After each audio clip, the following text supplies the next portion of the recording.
All right, thank you, Mr. Chairman. Chair thanks the gentleman. Chair recognizes Senator Folmer. Thank you very much. Good afternoon, Mr. Crossey. How are you? Fine, I'm fine.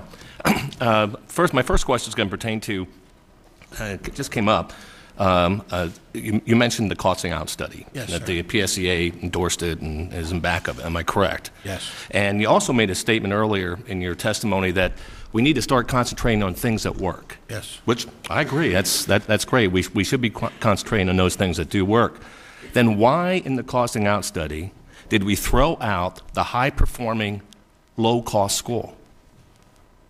I mean, obviously they are performing at a very high rate at a lower cost, but that scenario was totally thrown out of the costing out study. So if we're going to be concentrating on what works, why aren't we concentrating on that scenario?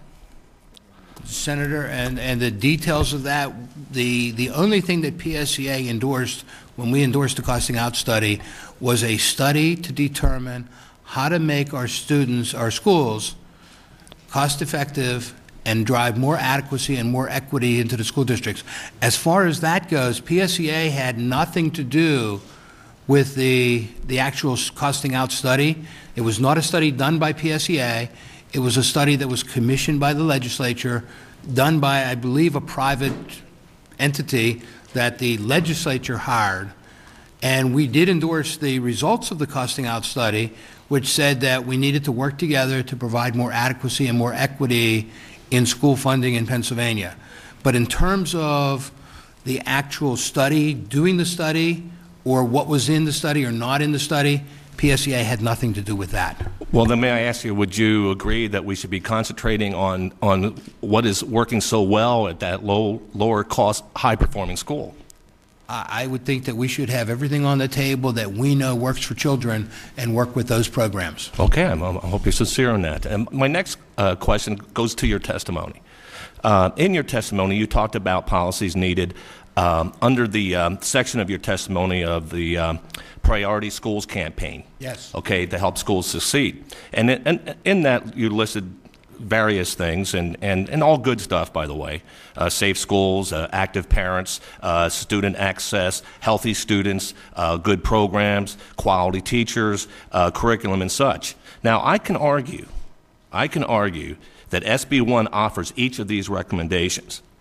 Now, since the PSEA opposes SB 1, what alternatives do you have to offer beyond the time and money state government has now given you for decades?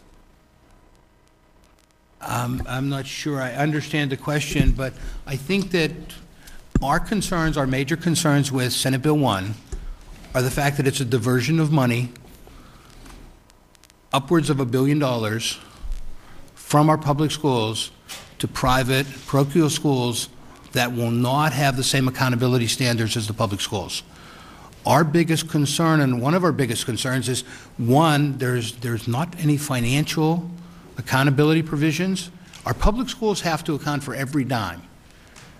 In Senate Bill 1, it moves all of that money over to private parochial schools, but none of the same accountability provisions are there. One for the finances, and two for the educational achievement. So, I mean, those are our biggest concerns over, I have some friends that teach in some private parochial schools. They're excellent teachers. My concern is with taxpayer funds, we're moving it over here, and it's not accountable. It's not accountable to the taxpayers financially. It's not accountable educationally, because they don't have to take the same tests that my students have to take, and there's no equal access. The choice is really the school's choice, not the parent's choice or the child's choice. Well, and look, I understand that, and I'd be the first one to tell you that I would want to make sure that every tax penny of every tax dollar is accounted for, and all the spending should be done in a transparent and accountable way. And I can tell you that, and this is for another time, and I don't want to take up all the time here, but I've had many run-ins with the Department of Education and the various IUs, and the unaccountability and the untransparency, the intransparency of the spendings of those dollars, to the point where we found one gentleman who was, through a grant between the Department of Education and IU 16, was nothing more than a chauffeur for the Secretary of Education. for about 120 grand a year. And so my point is that we talk about, we want accountability. We talk about transparency, and I agree. If a parochial or private school scenario is ascertaining state funds, yeah, they should be accountable, and I would want to make sure that money's being spent. And unfortunately, as it was mentioned earlier, there is various forms of corruption in all aspects, and we need to root that out totally. But I've been told now, and this is going in my 5th year, and I've been on Education Committee now for that time, that education is about the child. That's what I've been told. It's about the child.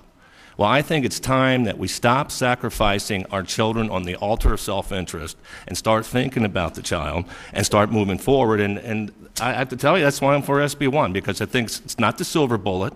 It's not going to be the end of end-alls, and it's going to take a long time for debate, but I think it's a great first step in moving that ball forward to get across the goal line for higher quality education at a value cost to the parent, to the taxpayer, and allow the parent that opportunity to choose what is best for their child. That's what I'm going to say. So, thank you very much. Chair thanks the gentleman. Chair recognizes Senator Williams. Thank you, Mr. Chairman. Mr. Crossey. Good afternoon, Senator. Good afternoon. Do you know me? Yes. Do you know I'm one of the prime sponsors of the bill? I'm sorry, I didn't. You know I'm one of the prime sponsors of the bill? Yes, I do. You represent, I heard in your comments, you represent 191,000 colleagues. Yes, sir. Have you and I ever talked about this bill? About this bill, no. Have we talked about education much?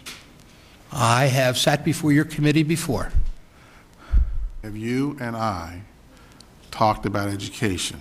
No.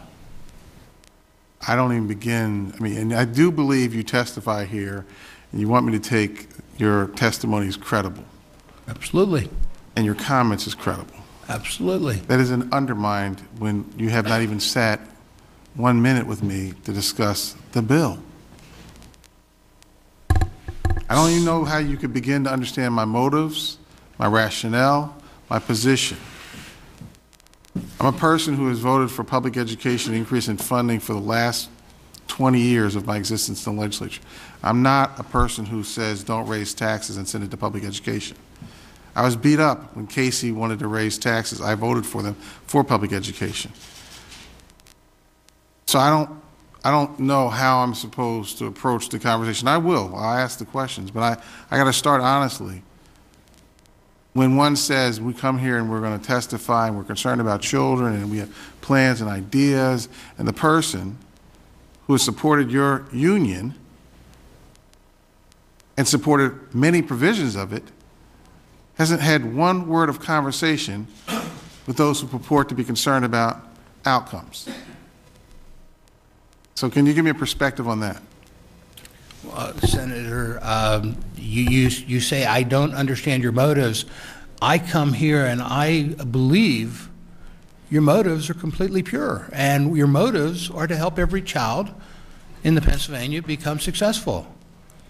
So I come here not questioning your motives. I come here applauding the Senate. I'm not asking whether you're questioning. I'm asking you, how would you even know anything about my motives or anything about the bill or anything about what I'm talking about relative to changing the outcome of education for these children? And I start before I ask you a bunch of questions to say, how am I supposed to take your testimony credible if you have not spent 1 minute with me? Senator, I would hope you take my testimony credible, because I've spent 34 years in the classroom and I've devoted my life to working with children and helping children be successful every single day. From the time I got out of school. What does that have to do with, my mother spent 40 years in public education. She still talks to me about public education personally. She talked to me about this bill. She talked to me about my position. She talks to me about giving me guidance and suggestions. That's input. Not a public hearing, not about your 32 years of public. I appreciate all that, respect all that. I'm asking you specifically, you are here to represent 191,000 members, right, on a specific idea.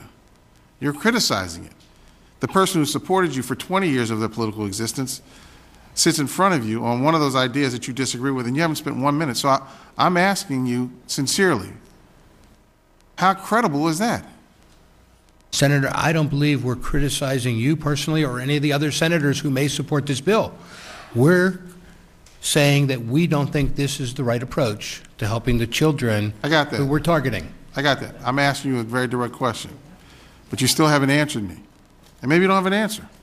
I understand you disagree. That's in your testimony. Right. I mean, you guys go around the Capitol, you talk to all my friends who come back and talk to me about, they're trying to get me off the bill. I know what you do. You spend a lot of time with them, but not 1 second with the person who helped draft the bill. So if we're going to have a credible conversation where you theoretically suggest, we're really concerned about children and moving the bar forward, and here's our suggestions, then I only think that could work if you have a conversation with the person who's advancing the idea. So I'm trying to ask you, not about all the generalities, specifically you, me, not them, not the hearing, you, me, you tried out 191,000 people. I heard that loud and clear, because that speaks to the number of people who I'm in politics. I know how that number works. I know what it's supposed to mean to those of us who either sit here or don't sit here. I'm asking you, if you're really going to be right by the people you represent and right by the argument, then how would you not start with somebody who's been invested in public education and supported every time you ask for more money? That money that Ed Rendell sent came because some of us supported him for those increases. I was one. There was not one budget I didn't say don't send more money, not one. I haven't seen you all in my office, you personally, or anybody personally say, hey, here's what you're sending this money, we know it's not working, but here are our ideas. Which goes to the heart of when you say, 82% of the schools are working, and I heard Senator Leach ask you, well, why aren't the other ones not working? And then you were I heard you talk about safety, parents, drugs, alcohol, not one word about academics. Not one word about academics. And not one word I've engaged with somebody who's from that community who's saying, here's what we see as a problem. I haven't heard that. And frankly, when I leave here, before I got here, I've never heard anybody who comes from this community, forget a legislator, anybody who comes from that community who said, you know what? The people who represent these organizations came and visited our schools because they want to have a better sense of what we're struggling with. I've never heard that.